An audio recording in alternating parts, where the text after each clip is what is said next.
පින්නතුනි අද දවසේ මම මේ ධර්ම දේශනාව සඳහා තෝරාගත්තේ සංයුත්ත නිකායේ පළවෙනි කොටසේ මාර සංයුත්තේන ဒုတိယ ආයු කියන සූත්‍ර දේශනාවයි. මොකද්ද සූත්‍රයේ නම? ဒုတိယ ආයු. ဒုတိယ කියන්නේ දෙකයි කියන එකනේ. දෙවෙනි ආයු සූත්‍රය. මේ සූත්‍ර දේශනාව ආරම්භයේදී දේවතාවෙක් භාග්‍යවතුන් වහන්සේගෙන් පැනයක් අහනවා. ඒ පැනයට පිළිතුරු දේශනාවක් මේ සූත්‍ර දේශනාවේ අන්තර්ගත වෙනවා. අප්පමිදම් භික්කවේ මනුස්සානං ආයු. මහණෙනි මේ මිනිස්සුන්ට තියෙන ආයුෂය අප්පමිදං බොහෝම ස්වල්පයයි කියලා කියනවා. ඒ ස්වල්ප ආයුෂ තියෙන අපට කාර්යයන් දෙකක් කරන්න කියනවා. මොනවාද? කත්තබ්බං කුසලං. කුසලයන් උපයා ගන්න කියනවා. චරිතබ්බං බ්‍රහ්මචර්යං. උසස් ජීවිතයක්, ගුණාත්මක වූ සජීවිතයක් ගත කරන්නේ කියනවා. ඇයි? නත්ති ජාතස්ස අමරණ. අපට කාටවත් නොමැරී ඉන්න බැරි නිසා. නොමැරී ඉන්න බෑ කියන්නේ මැරෙන්න වෙනවා. මනුස්ස ලෝකේ හැරදාලා ආයේ අපි පරලොව යන්න ඕනේ. ගෙනියන්න වෙන්නේ අර ඉස්සලා කියපු කාරණා දෙක. කත්තබ්බං කුසලං චරිතබ්බං බ්‍රහ්මචර්යං. ඊළඟට යෝ භික්කවේ චිරංජීවති සෝ වස්සත අප්පං වා බිහියෝති කියලා තියෙනවා. අවුරුදු 100ක් අපි ජීවත් වුණා. මරණයෙන් ගැලවෙන්න ක්‍රමයක් නැහැ. දැන් මාරයා ඇවිල්ලා බුදුරජාණන් වහන්සේගෙන් විමසනවා, ස්වාමීනි භාග්‍යවතුන් වහන්සේ මේ රෑදහවල් ඉක්මවීමත් එක්ක මිනිස්සුන්ගේ ජීවිත එහෙම ගෙවෙන්නේ නේද? නිරුද්ධ වෙන්නේ නේද? මිනිසුන්ගේ ආයුෂ උන් එක්කම පවතිනව නේද? ඒ වගේම හරියට රියක නිම් වලල්ලමින් සෑම දවසකදීම ආරක්ෂා වෙලා මිනිසුන්ගේ ආයුෂය රැඳී පවතිනවා නේද කියලා ඔන්න මාරයා භාග්‍යවතුන් වහන්සේගෙන් විමසීමක් කරනවා. බුදුරජාණන් වහන්සේ වෙලාවේදී උපමා රූපකයක් දක්වනවා. අච්චයන්ති අහෝරත්තා ජීවිතං උපරුච්චති. ආයු කීයති මච්ඡානං කුන්නදීනංව ඕදකන්ති කියලා. හරියට කුඩා ඔයක නැත්තං ජලාශයක නැත්තම් වැවක පොකුණක ජලය වියලී යන්නේ යම්සේද ඒ වගේ අපි හැමෝගෙම ආයුෂ කියන එක පිරිහිලා යනවයි කිව්වා. දැන් අපිට මාර්යාගේ එක කාරණාව අහපුවාම ඒක ලෝක සම්මතේ ඇස්සරලා බලපුවාම අපිට ඒක පිළිගන්න බෑ. ඇයි? දැන් මෙතන ගත්තාම ආයුෂ ගෙවුණු දැන් අපි ගත්තොත් ජීවත් වුණු කාලය වැඩි, සමහරුන්ට ජීවත් වෙන්න තියෙන කාලය අඩුයි. ඇතම් කෙනෙකුට ජීවත් වුණු කාලය අඩුයි, ජීවත් වෙන්න තියෙන කාලය වැඩි. හැබැයි එහෙම අපට පූර්ව නිගමනයක ඉන්න බෑ. මරණයට වයසක්, තැනක්, ස්ථානයක් නැති නිසා. හැබැයි මාරයා විමසන්නේ දිවා රාත්‍රී ඉක්ම ගියාට මිනිසුන්ගේ ආයුෂ ගෙවෙන්නේ නැහැ නේද කියලා. අපි මේ දිවා රාත්‍රී පහු කරනවා කියන්නේ කාලය ගෙවන එකද ජීවිතය ගෙවන එකද? ඈ මොකක්ද අපි ගෙවන්නේ? ජීවිතය ගෙවන්නේ. එහෙනම් කාලය අවසන් වෙනවද ජීවිතය අවසන් වෙනවද? ජීවිතය අවසන් වෙන්නේ. මෙහෙම කල්පනා කරන්නකො. ලෝකේ වටිනාම ඔරලෝසුව අපිට මිලදී ගන්න පුළුවන්. හැබැයි අපිට කාලය මිලදී ගන්න පුළුවන්ද? ජීවිතෙත් එහෙමනේ. මේ වාඩි වුණු අවස්ථාවේ ඉඳලා මේ ගෙවෙන හෝරාවකට ආසන්න කාලය අපේ ජීවිතෙන් ගෙවිලා යනවා. හැබැයි ඒ ගෙවන කාලය ආයේ කවදාකවත් ඉස්සරහා ජීවිතේකදී මටවත් මේ ශ්‍රාවක කාටවත් ලැබෙනවද? නෑ. හැබැයි මෙහෙම දෙයක් තියෙනවා. මාරයා හැම වෙලාවෙම මුලාවක් ඇති කළා මාරයාගේ පැත්තට පුහුදුන් කෙනා ඇදලා ගන්නේ. ඒ නිසා සමහරු පැය අවසන් වෙනකම් බනහන කට්ටිය ඉන්නවනේ. දැන් නවත්තයි කියලා හිතනවා. ඒ මාරයාගේ වැඩක්. කෙනේ අද 7 දවසේ 3 මාසේ අවුරුද්දේ සමහරු බනට දෙන්නේ බතට දෙන්නේ. බන ඉවර වෙනවා ඔබ. ඒක දක්ෂකමක් කියලා අශෘතවත් පෘථග්ජනයා දකින්නේ. හැබැයි ඒක පුදුම නොලැබීමක්. අන්න ඒ වගේ ලක්ෂණ තියෙන්නේ මාරයාට හසුවිච්ච පුහුදුන් කෙනාගේ ස්වභාවය. ඒක අපට වළක්වන්න බෑ තමන්ම තේරුම් අරගෙන නිවැරදි නොවුනොත්. ඒක අපිට හදන්න අමාරුයි. දැන් බුදුරජාණන් වහන්සේ මේ උපමා රූපකයත් එක්ක රාච්ඡයන්ති අහෝරත්තා ජීවිතං උපරුජ්ජති කියන්නේ. ජීවිතය හරියට පොකුණක වතුර හිඳිලා වියලිලා යනවා වගේ අපි හැම දෙනාගෙම ආයුෂ කියන එක වේගෙන් ගෙවිලා යන වෙයි කිව්වා. අප්පමිදම් බික්කවේ මනුස්සානං ආයු.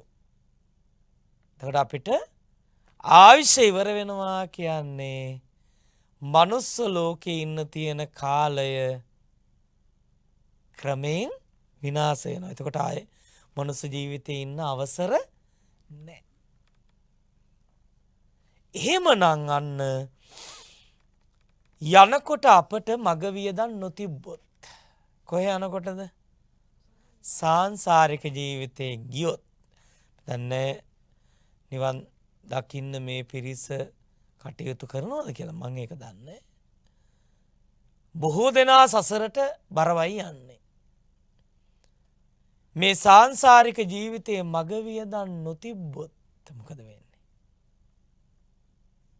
අසරණ වෙනවද නැද්ද? අසරණයි. ගොඩක් අසරණයි.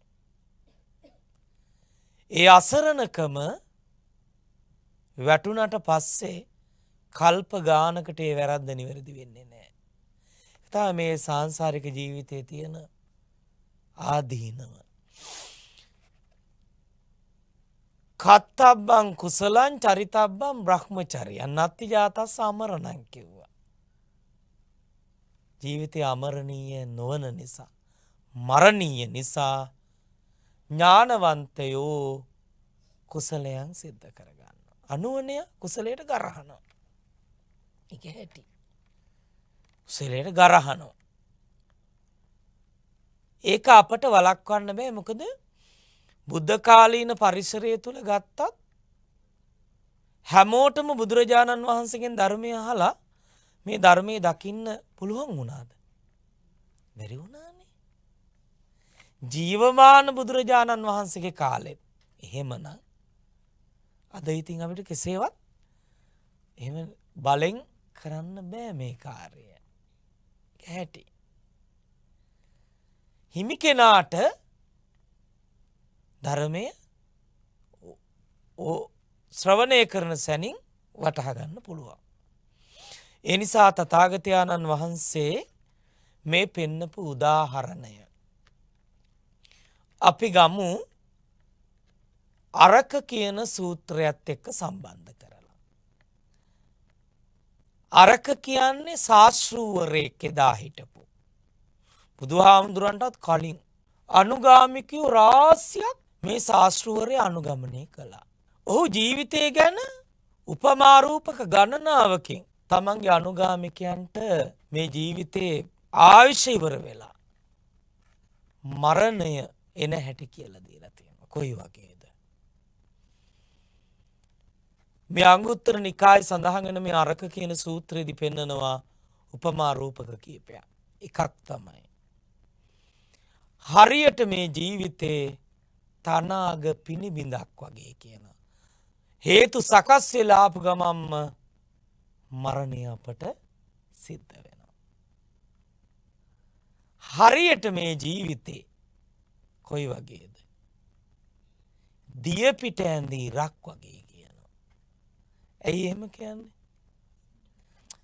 දින සැනින් දැන් අපිට කාටුත් වග වෙන්න පුළුවන්ද? මැරෙන්න නොදී සදාකාලිකව තියාගන්නවා කියලා කවුරු පොරොන්දු වෙනවද? එහෙම පොරොන්දු වෙන්න බෑ කාටවත්. එහෙම පොරොන්දුවක් නෑ ලෝකේ. එහෙම කියනවා නම් එක්ක මානසික ප්‍රශ්නයක් නේද? චිත්ත උන්මාදයක්. එහෙම කියනවා නම් කරන්න බෑ.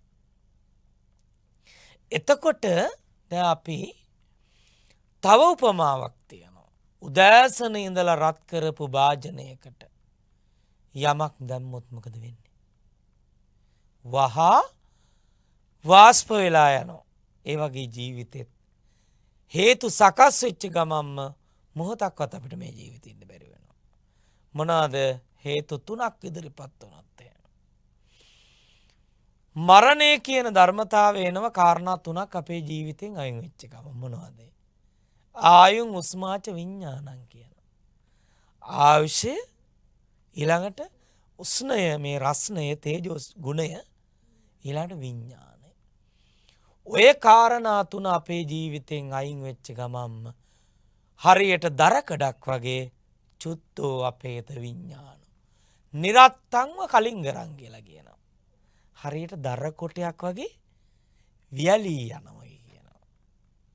තමයි හැටි. ඊළඟට තව උපමාවක් තියෙනවා. මේ ශාස්ත්‍රූවරයා තමන්ගේ අනුගාමිකයන්ට කියලා දෙන මේ කාරණා ටික බුදුරජාණන් වහන්සේ හිම් පිටින්ම අනුමත කරපු බවක් මේ දේශනාව අපිට දකින්න තියෙනවා. මේ ජීවිතයේ හරියට මරන්න යන ගෙනියන ගව දෙනක් ගවඝාතකාගාරයට මරන්නන් විසින් රැගෙන යන්නේ යම්සේද දිවා රාත්‍රියේ පහු කරමින් අපි හැම දෙනාමත් මේ ගෙනියන්නේ කොහාටද? මේ මරණයටයි. මේ ජීවිත උපමා රූපක ටික මේ ဒုတိ ය ආයු සූත්‍රෙත් එක්ක අපට ඉතාමත්ම වැදගත් වෙනවා. ඊළඟට අපි ගත්තොත් බුදුරජාණන් වහන්සේ දේශනා කරනවා මේ ජරා මරණ කියන වචන දෙකට අර්ථ නිරූපණයක්. දැන් අපි ඉපදීමක් වෙලා තියෙනවනේ මේ. දැන් අපි මනුස්ස ලෝකේ ඉන්නවා. ඒකට අපි කියනවා ජාති කියලා වචනය. ඉපදීම නිසා අපි හැමෝටම මොකද්ද වෙලා තියෙන්නේ? ජරා මරණ එනවා. ඒක නවත්තන්න බෑ කාටවත්. දැන් අපි ගත්තොත්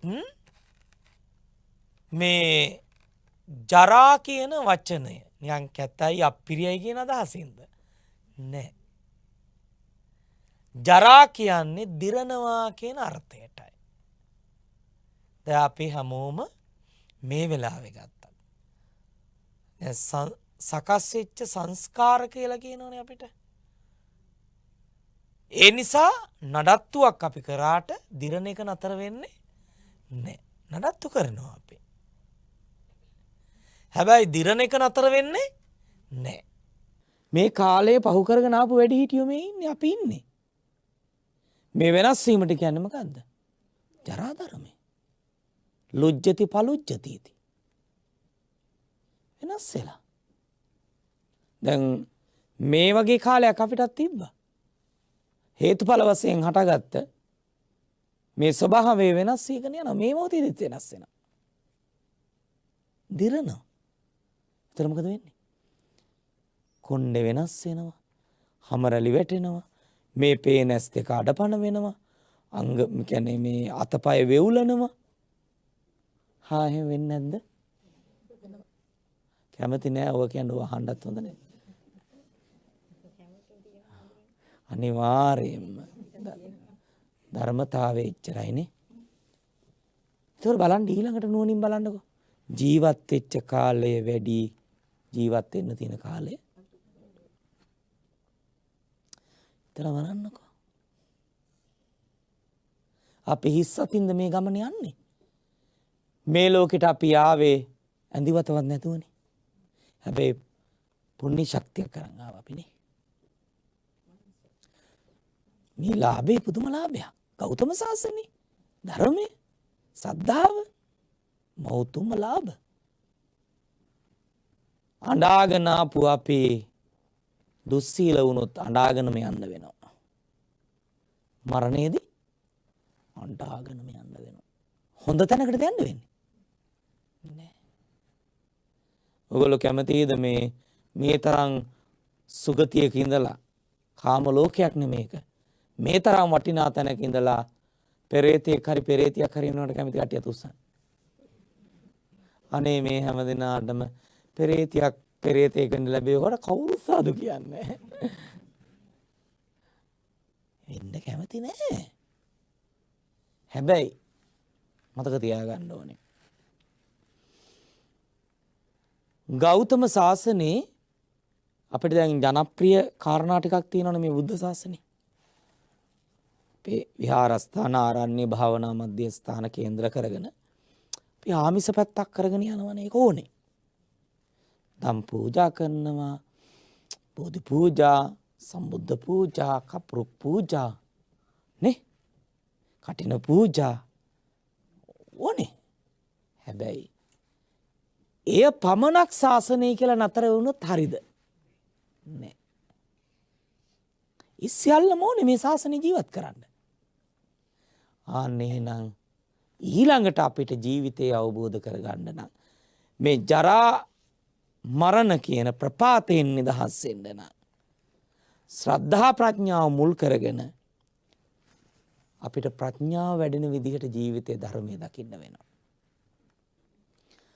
මේ වෙනස් වෙන ජීවිතය තුළින්මයි ප්‍රඥාව අවදි කරන්නේ. පඤ්ඤා නරාණං රතනං කියුවානේ. ප්‍රඥාව වැඩෙන භාවනාව මොකද්ද? මොන භාවනාවද? විදර්ශනා භාවනාව. පඤ්ඤා භාවනා කියලා කියන්නේ ඒකනේ. ඒතර අපිට ප්‍රඥා භාවනාව, පස්සනාව ජීවිතේ පඤ්ඤා නරාණං රතන අන්න ඒක ලබන්න නම් විදර්ශනාව කරන්න වෙනවා. කල්යාණ මිත්‍ර ඇසුරු කරලා ධර්මය අහලා නුවණින් කල්පනා කරලා ප්‍රතිපත්ති වශයෙන් ප්‍රතිපදාවේ හික්මෙන්න වෙනවා. නේ? බලෙන් ප්‍රතිපදාව වඩවන්න පුළුවන්ද? බෑ. ඊළඟට මේ ධර්ම ශක්තිය, සමාධි ගුණය, පුණ්‍ය බලය, බෝධිපාක්ෂික ධර්මයන් වැඩුණු අවබෝධාත්මක ආධ්‍යාත්මය කවදාකවත් හොරුන්ට හොරකම් කරන්න, සොර සතුරන්ට ගන්න බෑ. එහෙනම් අද අපි ගොඩාක් ජීවිතේ දිය කරලා තියෙන්නේ ගෙනියන ඒවටද දාලා යන ඒවටද? අහුන්නේ දාලා යන ඒවට. අතින් ගත්ත ගොඩාක් දේවල් අපිට අතහරින්න වෙනවා. මේ සියල්ල අතහරින්න වෙනවා. නමුත් ජීවත් වෙන්න ඕනේ නැද්ද? ඕනේ. ඕනේ. දැන් බලන්න මෙන්න මේ සූත්‍රය ගන්නකො. අපේ තියෙනවා මේ අංගුත්තර නිකායේ 3 වෙනි කොටසේ ඨාන කියලා සූත්‍රයක්. 112 වෙනි පිටුවේ. නිතරම සිහි කරන්න ඕන කාරණා පහක් තියෙනවා. ඉත්‍යාවා පුරුෂේනවා ගහට්ටේනවා පබ්බජිතේනවා අබින්නම් පච්චවේකිතබ්බා. තේරුණාද මං ඒකේ පාලි පාඩේ? තේරුණා වගේ ඉන්නේ මුන්දලා. ඈ පාලියෙන් වයින්නත් පුළුවන් සාදු කියයි. ඒ කිව්වේ මොකන්ද? ස්ත්‍රියක් වේවා පුරුෂයෙක් වේවා ගිහියෙක් වේවා පැවිද්දෙක් වේවා අබින්නම් පච්චවේකිතබ්බා. නිතරම සිහි කරන්න ඕනේ. මොනවා? මම ජරා ධර්මී ඉක්මූපු නැති කෙනෙක්. මම ඒකට යටත්. මොන සල්ලිකාරයා මොන උගතා මේ දවස්වල පේන්නේ නැද්ද ස්ටේජ් වල මැරෙන්න හදනවා. බෙරිහන් දෙන පට්ටපල් බොරු කියා. මුලා වෙන්න එපා. මුන් මේ අවුරුදු 71ම කරේ මුලා කරා සිංහල ජාතිය. සාහු වෙන්න එපා. සිංහලයෝ හරි තීරණයක් ගන්නවා. ඇති දැන් රැවටුණා. ජාත භූමියක් නැතුව පයින්න වේ මහමුදට. හල්තොට නම් මහමුදකුත් නෑ ගඟට හරි පයින්න වේ. ඇවිල්ලා හරි පයින්න වෙයි ඈ. ඉතින් ඒ නිසා දැන් ඇති ඈ. අර කැපුවත් කතන්දර පහක වැඩක් නැහැ. ඒ නිසා අවබෝධයෙන් බලන්න. ගැඹුරින් බලන්න. මේ සූත්‍ර දේශනාවේ ඒක සූත්‍රේ නෑ. මේ දැන් කියන එක සූත්‍රේ තියෙනවා. ජරා ධර්මතාවය. මොකද අපේ ජාතියට රටට තා වර්ගයට කැක්කම තියෙනකොට ඉතින් ඔක නොකිය බෑනේ. ඒවා අපෙන් අයින් කරන්න බෑනේ. එතකොට දැන් වෙනස් වෙන ලෝකේ වෙනස් වෙන ධර්මතාවය සිද්ධ වෙනවා. ඒක ඉක්මූලනේ අපි. මොන බලවතාවත් මොන ධනෙ තිබ්බත් මොන උගත්කම් තිබ්බත් දිරණ එක නතර කරන්න පුළුවන් දේ බලය පාවිච්චි කළා. අනිවාර්යෙන්. ඒක ඉක්මවල නැහැ. ඒක ඉක්මවන්න නම් ධර්මයට එන්න ඕනේ. ඊළඟට ව්‍යාධි ධම්මෝම්හි ව්‍යාධින් අනතීතෝති අබින්නම් පච්චවේකිතබ්බා. ලෙඩ දුක් කෙනෙක් කොයි වෙලාවෙද කියලා අපි දන්නවද? මේ හිටපු කෙනා තව චුට්ටකින් සිහි කල්පනාව නැති වෙන්න බැයිද? මේ පේනස් දෙක අන්ධ වෙන්න බැයිද? කර්මයක් ඇවිල්ලා. ඒක නිසානේ අපමාදේන කිව්වේ. මේ ඇහෙන කන් දෙක බීරි වෙන්න බැයිද? ඒ නිසා අපි දන්නේ කොයි වෙලාවේ මායя මේ ජීවිතය උදුර ගනීද කියලා දන්නේ? ආන්න බලන්නකො. එහෙමනම් අන්න ව්‍යාධි ආපු ගමම්ම මතක තියාගන්න ඕන එකක්. නකුල පිතු සූත්‍රවලදී ඇඟ ලෙඩ වුණාට කමන්නේ හිත ලෙඩ කරගන්න එපා. ආන්න හොඳ බුදුහාමුදුරු දේශනා. කාටද අවුරුදු 80ක් ගිය නකුල පිතාට. අද ගොඩාක් දෙනෙක් දැන් ඇඟ ලෙඩ වෙනකොටම හිත ලෙඩ වෙලා ඉවරයිනේ. එයි දැන් බලන්නකෝ ඉස්පිරිතාලේ කෙනෙක් ඉන්නකොට දොස්තර මහත්තයා අහන්න ඕනේව කවුද අහන්නේ? මේ බලන්න යන අපේ කට්ටිය උන් කියලා කියන්න හොඳ නෑ නේද? අපේ කට්ටිය. කවදාකවත් ඒක අහන්න එපා. සතුටු කරලා එන්න. හැබැයි ලෙඩේ ගැන අහන්න දොස්තර මහත්තයා කරගනි ඒක. අපිට මොකටද ඒක? හිත සුවපත් කරන්න. ඉතින් ඇඟ ලෙඩ වුණාට කමන්නේ හිත ලෙඩ කරගන්න. ඒකට නම් උපාදානස්කන්ධය පිළිබඳව අවබෝධ කරගන්න ඕනේ. රූප විඳීම් ඊට පස්සේ හැඳිනීම සංඥානේ. චේතන ඊළඟට දැනීම. රූප වේදනා සංඥා සංකාර විඥාන. ඔය පහ ගැන තේරුම් ගන්න ඕනේ. ඒ සියල්ල වෙනස් වෙනවා කියලා දකින්න ඕනේ. මම වෙමි කියලා Tamanට මුලා වෙලා නම් ඔක දකින්න බෑ. අන්න මාංශ ශරීරය වෙනස් වුණාට හිතකොට හිත ලෙඩ වෙන්නේ නැහැ. සංඥා එක්ක විපරිත වෙන්න යන්නේ නැහැ. අනිත්‍ය දේ නිට්ටය සංඥා වෙනවා කියන්නේ විකෘතිය. දුක්ඛ දේ සපයි කියලා සංඥා වෙනවා නේද විකෘතිය. අනාත්ම දේ ආත්මයි කියලා සංඥා වෙනවා විකෘතිය. එහෙනම් අනිත්‍ය අනිත්‍ය වශයෙන් දුක දුක වශයෙන් අනාත්ම අනාත්ම වශයෙන් දකින්න ඕනේ. එතකොට අපිට සුවපත් වෙන්න පුළුවන්. ඊළඟට මරණ ධම්මෝ මේ මරණං අනතීතෝති අබින්නම් පච්චවේකිතබ්බා. මරණ එනවා කියලා හිතන්න ඕනේ. දැන් මරණානුස්සතිය කියලා භාවනාවක් තියෙනවනේ. මරණානුස්සති භාවනාව වඩන කෙනෙකුට ලැබෙන පළවෙනි ආනිසංසය මොකද්ද? පළවෙනි ආනිසංසය අප්‍රමාද වීම. සබ්බ ලෝකේ අනබිරත සංඥා. මේවා අල්ලන්න යන්නේ. දැන් පොඩි සෙන් කතාවක් තියෙනවා. දැන් මේ සෙන් කතාවේදී ජපාන් ජාතිකයෙක් එයා වැඩියෙන් ආදරය කරපු ගැහණු ළමයා විවාහ කරගත්තා. ලෙඩ වුණා. ඒක තමයි අර සිතු දේ නොමවේ නොසිතු දෙයක් සිදුවේ. ඒක තමයි හැටි. මරන්න ඔන්න මෙන්න තියෙද්දි කිව්වා මම මරුණට පස්සේ කිසි කෙනෙක් විවාහ කරගන්න එපා කියලා. දැන් ඒක අර තරුණයාගේ හිතේ දැඩිව උපාදාන වුණා. ඉතින් ඊට පස්සේ දැන් මෙයා කාලයක් යෑමෙන් ඉතින් කොහොම හරි ආයේ විවාහයක් යෙදුණා. හැබැයි මේ තරුණයා කරන හැම දෙයක්ම රැට ඇවිල්ලා අහනවා. අහවල් දිහා ගියා නේද? අහවල් දේවල් නේද කෑවේ? කොහොමද? දැන් මානසික ලොකු ප්‍රශ්නයක්. මේ මානසික ප්‍රශ්නයක්.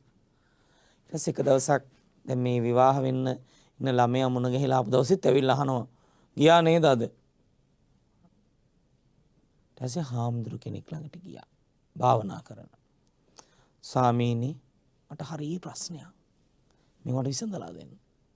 හැමදාම මට කරදර කරනවා. එයා දන්නේ එයාගේ හිත හොල්මන් කරන්න කියලා. එස හැමදාම කරන කියනවා කියනවා. එහෙනම් තමුණුත් ගණන් කරන්නේ නැතුව ඇට වර්ගයක් ගන්න කියනවා.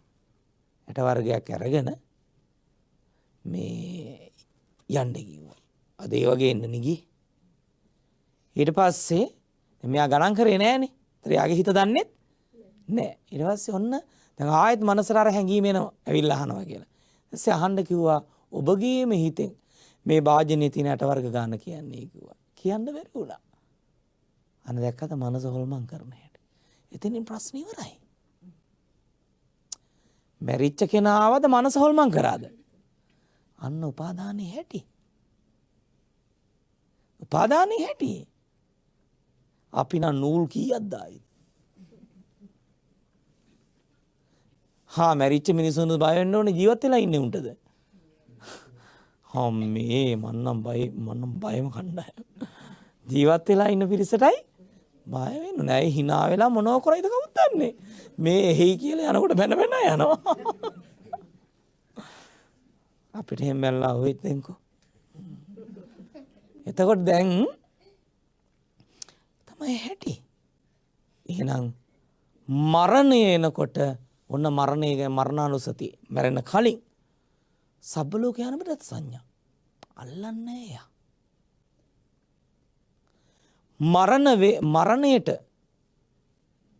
මරණේ නැවත සිහි කරන යම් අකුසලයක් ආවොත් අනේ මම මැරෙන කෙනෙක් කියලා වහම දුරු කරනවා ඒක. මරණ සතිය වඩන කෙනා. අන්න එතනදී පාපා නිවාරෙන්ති වෙනවා. ඊළඟට මරණය සිහි කරන කෙනාට ජීවිත ආසාව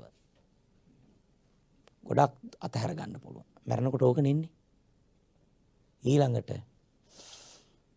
අනිත්‍ය දුක්ඛ අනාත්ම කියන ත්‍රිලක්ෂණය හොඳට තේරුම් ගන්න පුළුවන් මරණ සතිය වඩන කෙනාට. මරණයේදී ඇති වෙන මරණ වේදනාව කොයි වගේද? මැරලා බලන්න. අපි නම් දන්නේ නැහැ. ඉතින් අපි හාල්තොට වඩින්නේ නැහැ නේ ඌවට. මේ මරණ වේදනාව සෝතාපන්න වෙච්ච අනේ පිටිසිරතම විස්තර කරන්න කොහොමද සරිපුත් මහ රහතන් වහන්සේට. මේ මරණ වේදනාව හරීම වේදනාත්මකද? මගේ ශරීරය වෙලාගෙන යනවා ස්වාමීනි. කොයි වගේද? පණ ඇති මිනිස්සෙක්ගේ අත් දෙකට කකුල් දෙකට හතර පැත්තට ශක්තිමත් පුරුෂයෝ දෙන්නෙක් ඇවිල්ලා අමුවෙන් පණ තියෙන මිනිස්සෙක් කෑ ගහද්දි අතපය හතරෙන් අදිනවා හතර පැත්තට. ඉවසන්න පුළුවන්ද? ස්වාමීනි මේ වගේ වේදනාවක් මේ සෝතාපන්න වෙච්ච කෙනෙකුට අපිට කොහොම දැනේද? ඔතනදී මනස ව්‍යාකූල වුණොත් එහෙම සුගතියක්වත් ආන්න දැක්කද? සමුදට මතක තියාගන්න. කවදා හරි අපි තනි වෙන දවසක් එනවද නැද්ද? එදාට තමන් ධර්මයේ තුල මේ අවබෝධය ගොඩ නගා ගන්න නැති වුණොත් එහෙම අසරණ වෙනවද නැද්ද? එතෙන්ට නම් වැටෙන්න එපා. මටත් එකයි ඔය හැම දිනාටමත් එකයි. ඊළඟට බලන්නකෝ. ඊළඟට මෙනෙහි කරන්න කියනවා. කර්මය කියන එක ඕන වෙලාවක එන්න පුළුවන්. දැන් මිනිස්සු ගොඩාක් වෙලාවට කරදරේ එනකොට කියන්නේ මොකද්ද? මේ පුදුම කර්මයක් කියලා කියන්නේ. සැප විඳින්දි අනේ බලන්නකො කර්මය එහෙම කියනවද? ඒත් කර්මය තමයි. සංවර්ධනයක් ඇදෙන අනේ බලන්නකො පුදුම කර්මයක් සංවර්ධනයක්. ඒ හරි. එහෙම කියන්නේ දුක් විඳින කොටත් අකුසල කර්ම සැප විඳින්දි කුසල කර්ම. කම්ම නිරෝධාය සංවත්තති. සියලු කර්මයන් නිරෝධ කරන්නයි දේශනා කරන්නේ. නැත්තම් දුක්ඛ සැප කියන එක අපි හැමෝටම හමු වෙනවා. සැපත් ස්ථිර නැහැ දුකත් ස්ථිරයි.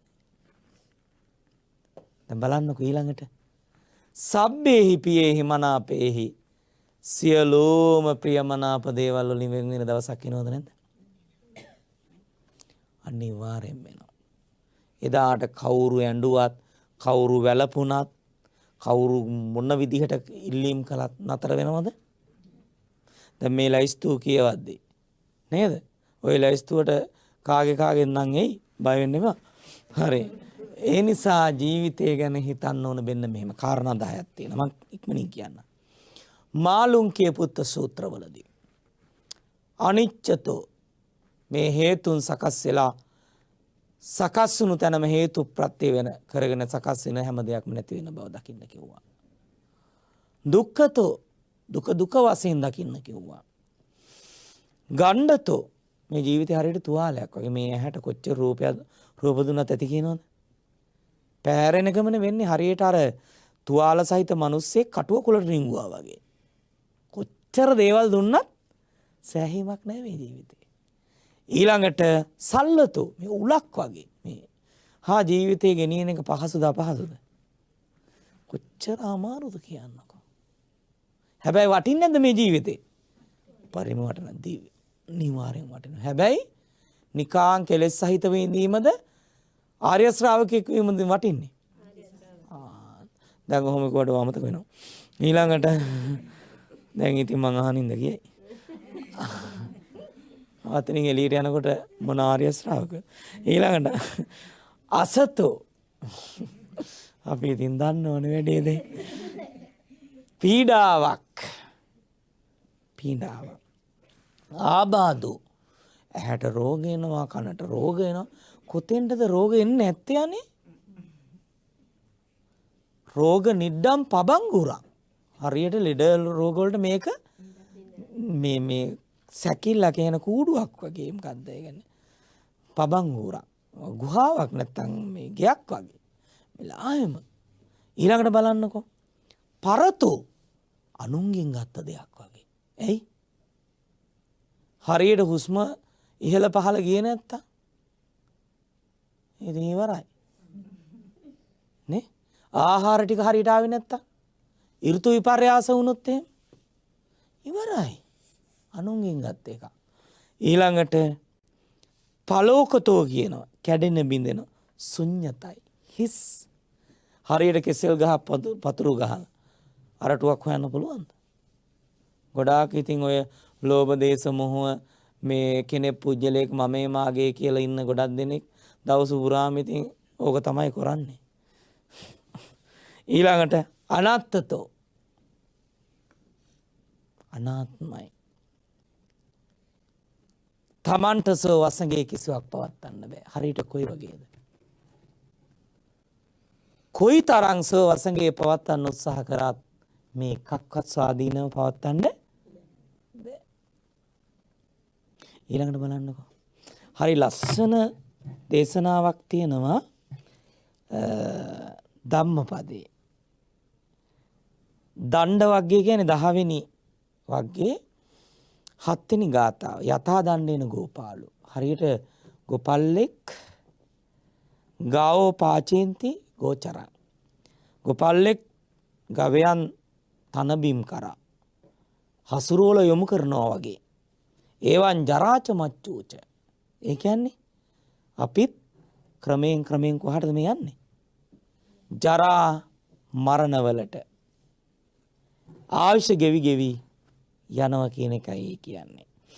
ඒ නිසා අපි තේරුම් ගත යුතුයි භාග්‍යවතුන් වහන්සේ දේශනා කරපු මේ ජරා සූත්‍රෙත් එක්ක නොදිරණ දේවල් අතර මේ දිරණ දේවල් අතර නොදිරණ දේ සීලය කියන එක. දුවට හිතට ගන්න ඕනේ. ඊළඟට අපිට පිහිටන්න තියෙන කාරණා අතර හොඳම පිහිටින් මොකද්ද? ශ්‍රද්ධාව. දැන් ශ්‍රද්ධාව වැඩි වෙලා ප්‍රඥාව නැති වුණොත් මොකද වෙන්නේ? දැන් අපේ වැඩිහිටියන්ට ශ්‍රද්ධාව තියෙනවා. සකස් කරගන්න ඕනේ ප්‍රඥාව. දැන් සද්ධාවෙන් තොර ප්‍රඥාව හරීම මේ සද්ධාව තිබර ප්‍රඥාව නැත්තම් හරියට අනුවන වැඩ කරනවා. මොනවද? දැන් අමෝරා වැස්ස බෝධින් වහන්සේ කල 7කින්ම නාවලා දානවා. අපවත් කරලම දානවා. අනුවනකම. දැන් ඔන්න දානේ සකස් කරනෝනේ අපේ අම්මලා. ලුණුවත් බලන්නේ. සමහර තියෙන ඔක්කොම දාලා ගෙනත් දෙනවා. හාමුදුරන කොලෙස්ටරෝල්. තට දෙනවා. ඇයි? ශ්‍රද්ධාව තියෙනවා නුවණ අනේ පව් ඉතින් ඒව වළඳලා හාමුදුර ටික අපවත් වෙනවා. ඒ නිසා මේ ශ්‍රද්ධාවයි ප්‍රඥාවයි සාමාන්‍යයෙන් මන් දෙයක් ගත්තේ. ඒ වගේම සාමාන්‍යයෙන් අපි එහි කියලා බාර ගන්න නැහැනේ. මොනින් විමසන්න ඕනේ. අපි සීලය ගැන සාකච්ඡා කරා. බලන්න ඕනේ. තමන්ගේ ජීවිතය තුලින් බලන්න ඕනේ මේව ඇත්තද කියලා. සීලවන්ත වෙනකොට ආර්ථිකයේ ආධ්‍යාත්මේ පුදුම විදිහට හරියනවා. විසරද වෙලඹීමේ මහා ශක්තියක් එනවා. දෙවියන් මිනිසුන් අතර යා ජනාදරයටපත් වෙන කෙනෙක් වෙනවා. ඒ විතරක් නෙමේ මරණ වෙලාවේදී සිහි මුලා වෙන්නේ කායස බේදා. කය බිඳීමෙන් පස්සේ සග්ගං සුගතින් උප්පජ්ජති. සුගතියට යනවා. ප්‍රායෝගිකව බලන්න ඕනේ. එහෙනම් අපි ප්‍රායෝගිකව නොබැලුවොත් අපිට මේ කාරණා අවබෝධ වෙන්නේ නැහැ. අත ගොඩාක් දෙනෙක් දැන් මේ ධර්ම දේශනාව ශ්‍රවණය කළත් ගොඩාක් දෙනෙක් අහන වෙලාවට ධර්මානිසංශයක් ජනිත කරගන්නවා. ඉන් එහාට මේ ධර්මයත් එක්ක ජීවිතේ පවත්වන්නේ නැහැ. මේ නිසා සිල් සමාදන් වෙලා පවාරණයෙන් පස්සේ පන්සලේ තියලා යනවා වගේ ඔක්කොම. ඕ පවාරණය කළා අපිට දීලා යනවනේ. අපි තියාගන්නවා ඒවා අනිත් පොයට දෙන්න. ඇයි කියන්නේ මේ සිල් ගන්න යනවලු මේ කඩේ යනවා වගේ. ඒතර පන්සල සිල් කඩයක් සිල් සමාදන් වෙන්න. එහෙම කියන්න ඉපේ. ඒ නිසා අපි තේරුම් ගන්න ඕනේ මේකෙන් විපාකය කවුද බාර ගන්න වෙන්නේ? තමන්ටමයි. දහම තුල හික්මුණොත් ඒකේ ආනිසංසෙ තමන්ට. ඒ නිසා මේ කාරණාව හොඳටම ඇයි මොනවා කළත් ජරා ධර්මයේ ඉක්මවන්න නැතුව අපිට ඉන්න කියන්නේ ඒකට යටත් නොවී ඉන්න පුළුවන්ද? ලෙඩ දුක් ජරමර එන්නේ නැද්ද? ශෝක පරිදේව එන්නේ නැද්ද? ඔය අතරට මරණයත් එන්නේ නැද්ද? තනියම මූණ දෙන්න සිද්ධ වෙනවද නැද්ද? දැන් බලන්න මේ ආපු සසර ගමනේ කොච්චරනම් මරණ සිද්ධ වෙන්නේ නැද්දනේ? ඇටසැකිලි ගොඩ කරොත් එහෙම මහා මේරු පර්වතයට වඩා වැඩි. ගලපු කඳුළු ඔය පේන මහා සාගරයට වඩා වැඩි. මේ ඇස් දෙකෙන් ගලා ගිය කඳුළු හිතන්නකෝ. මේ මහ පොළොවේ වැලියට ගාන්ට අපි මෙරි මෙරි ඉපදෙන්න ඇති. තවත් ඉවරයක්. ඔය මොනවා කිව්වත් හෙට නිවන් දකිමු කිව්වොත් එහෙම ගොඩාක් දෙනෙක් අනිත් සතිය ඉන්නවා අපි ඔය දැන් සෝතාපන්න වගේ වෙන්න ඉන්නව නේද? මුන්දලාගෙන් අහන්නකෝ සතියක් විදර්ශනා භාවනා කරන්න නවතිමු. නෑ හාමුදුරනේ අර මුණු පුරා පොඩ්ඩක් එහෙට මෙහෙට කරගන්න තියෙනවා. ඊළඟ සතියෙන් නම් හාමුදුරනේ. ඉතින් ඊළඟ අවුරුද්දෙවත් එන්නේ නෑ. ඔය දැන් ඔය සංවේගයෙන් වගේ හිටියට බොරුවට. මං ඉස්සර නම් රැවටුණා දැන් රැවටෙන්නේ නෑ. ඒ ප්‍රමාදය කවදා හරි පසුතැවීමකට ඉඩක්. අන්තිමේදී තමන්ට තමුණුත් අතහරින්න වෙනවද නැද්ද? එදාට ඊළඟ අනාරාසිත සසරේ යන තැන වග කියන්න වෙන්නේ කවුද?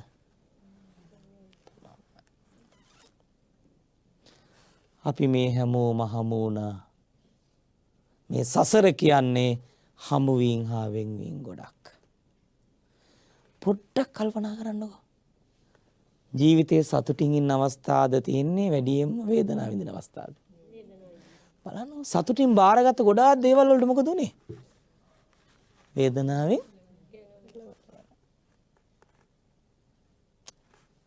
මේ තමයි යථාර්ථය. ඒ හැම තැනකදීම අපිට දහමකට ආරාධනා කරනවා. ඇයි?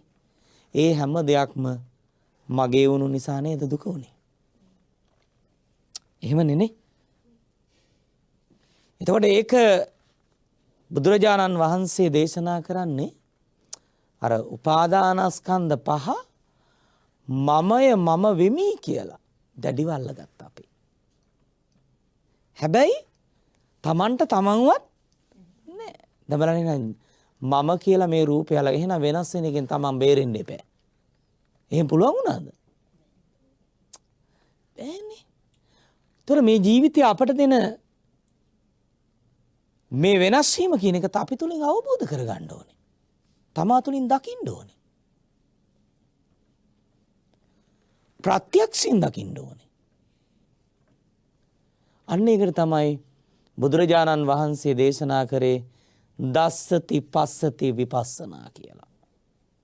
මේ ජීවිතේ හොඳම අවබෝධයේ විපස්සනාවෙන් ලබන්න පුළුවන්. එහෙනම් මේ ලෝකේ තමන්ුත් තමන්ගෙන් පරිබාහිරත් මේ සියලු දේවල් ඒකාන්ත වශයෙන් අනිත්‍යතාවයට ලක් වෙනවා. බලන්නකො පරම්පරා කීපයක් එහාට ගිහිල්ලා කවුරුත් ඉන්නවද? තව අවුරුදු 20ක් යනකොට මේ කී දෙනෙක් අපි නැති වෙයිද? නේ? ඒ නිසා මේ ජීවිතයේ යථාර්ථය අපි තේරුම් අරගෙන තමන්ගේ වැදුව අම්මා වගේ මේ රට ගැන අපි හිතන්න ඕනේ. ඇයි? මේ ලෝකේ පූජනීයම භූමි භාගයේ අපි ඉන්නේ. එදත් බමුණුස් කරදර කරා බුද්ධ ශාසනයට. මේ රටේ සම්බුද්ධ ශාසනය වෙනුවෙන් ඉංග්‍රීසියෙන් පෘතුගීසියෙන් කරදර කරා. දැන් කළු සුද්දෝ කරදර කරනවා. අසිංහලයන් කරදර කරනවා. මේ මාතෘ භූමිය දරාගෙන ඉන්නේ බුදුරජාණන් වහන්සේගේ ශාරීරික ධාතුන් වහන්සේලා. කොච්චර පින්බිමක්ද? දලදා හාමුදුරු දරාගෙන අපි මේ පුංචි රටේ. ජයසිරිමා බෝ හාමුදුරුව දරාගෙන ඉන්නේ මේ පුංචි රටේ. මේ ධර්මයේ උරුමකාරයෝ අපි.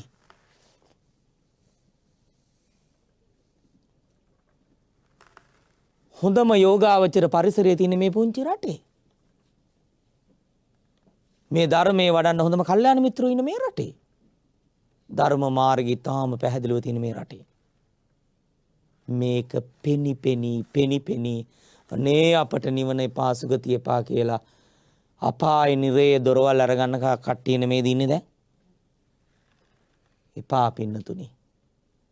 බුදුරජාණන් වහන්සේ ගැන හැම වෙලාවෙම මෙහෙම හිතන්න. ආපු සංසාර ගමනේ බුදුහාමුදුරුවනේ ඔබ වහන්සේ හැර මට කිසිම සැනසීමක් ලැබුණේ නැහැ. මේ ලැබිච්ච අවස්ථාවේදී මගේ බුදුරජාණන් වහන්සේ හැර නිවන් දකින ಜಾති දක්වාම ඔබ වහන්සේම මට මගේ ශාස්ත්‍රුන් වහන්සේම වේවා කියලා හැම වෙලාවෙම හිතන්න.